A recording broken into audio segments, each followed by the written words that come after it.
ജീവിക്കാൻ തീരുമാനിച്ചതിന് ശേഷമാണ് വീട് വിട്ട് ഇറങ്ങുന്നതും ഒക്കെ. അപ്പോൾ അതിനുശേഷം വീണ്ടും ആദിലയുടെ അടുത്തുനിന്ന് നൂറയെ പിടിച്ചുകൊണ്ട് പോവായിരുന്നു ഫാമിലി. ആ സമയത്ത് നൂറ അനുഭവിച്ച എന്താണ് ഒരു സ്ട്രഗിൾ എന്താണ്? അവിടുന്ന് പാരൻസ് വന്നെങ്ങാന് എന്നെ അവിടുന്ന് ഫോഴ്സ്ഫുള്ളി കൊണ്ടുപോയി. എന്നിട്ട് അവരെ ഒരു ഫ്രണ്ടിൻ്റെ വീട്ടിലാണ് ഞാൻ നിന്നിരുന്നത്. അപ്പോൾ അവർ കുറേ ഇസ്ലാമിക് പരമായിട്ടുള്ള കുറേ കൗൺസിലിങ് തന്ന് ഞാൻ എൻ്റെ മൈൻഡ് മാറ്റാൻ ശ്രമിച്ചിട്ടുണ്ട്. അപ്പോൾ പക്ഷെ ഞാനതൊന്നും അത് തന്നെ വലിയൊരു സ്ട്രഗിളായിരുന്നു. പിന്നെ എനിക്ക് ഇവളെ കോണ്ടാക്ട് ചെയ്യാൻ പറ്റുന്നില്ല, എൻ്റെ കയ്യിൽ ഫോണില്ലായിരുന്നു. അങ്ങനെ കുറേ അവസാനം ഇവള് മുന്നോട്ട് ഇറങ്ങിയപ്പോഴാണ് എനിക്ക് വിളിക്കാൻ പറ്റിയതും കോണ്ടാക്ട് ചെയ്യാൻ പറ്റിയതും ഒക്കെ ചെയ്തത്. ഫോഴ്സ്ഫുള്ളി കൗൺസിലിംഗ് തരിക എന്ന് പറഞ്ഞാൽ അത് ബേസിക്കലി ഇല്ലീഗൽ ആണല്ലോ.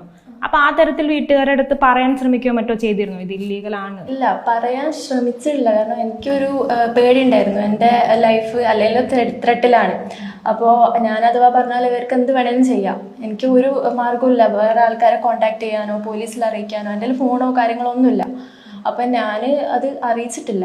ഇപ്പോൾ ആദിലാണെങ്കിലും പറയുന്നുണ്ടായിരുന്നു നൂറയെ സൗദിക്ക് കൊണ്ടുപോകുന്നുള്ളൊരു പേടി ഉണ്ടായിരുന്നു. അങ്ങനെ ഒരു വീട്ടിൽ നിന്ന് അങ്ങനെ എന്തെങ്കിലും ഒരു ഇമോഷണൽ ബ്ലാക്ക് മെയിലിംഗ് കാര്യങ്ങളൊക്കെ ഉണ്ടായിരുന്നു? സൗദിക്ക് കൊണ്ടുപോകുന്ന ഇന്നലെ വരെ പറഞ്ഞിരുന്നു. അപ്പോൾ പക്ഷെ ഞങ്ങൾക്ക് അതിന് താല്പര്യമില്ല. ഞങ്ങൾ രണ്ടാളെയും കൊണ്ടുപോകും, അവിടെ ജോബ് ഇതാകും, സെറ്റിൽ ചെയ്യും എന്നൊക്കെ പറഞ്ഞത്. പക്ഷെ അവിടെ എന്തില്ല, ഞങ്ങളെ ഈ ഒരു സംഭവത്തിന് അംഗീകാരമല്ല. ഞങ്ങളെ അത് കണ്ടാൽ പ്രശ്നമാവും. അപ്പം ഞങ്ങൾ അങ്ങോട്ട് കയറ്റാനാണ് ഇവർ ഉദ്ദേശിച്ചത്. പക്ഷെ ഞങ്ങൾക്ക് താല്പര്യമില്ല.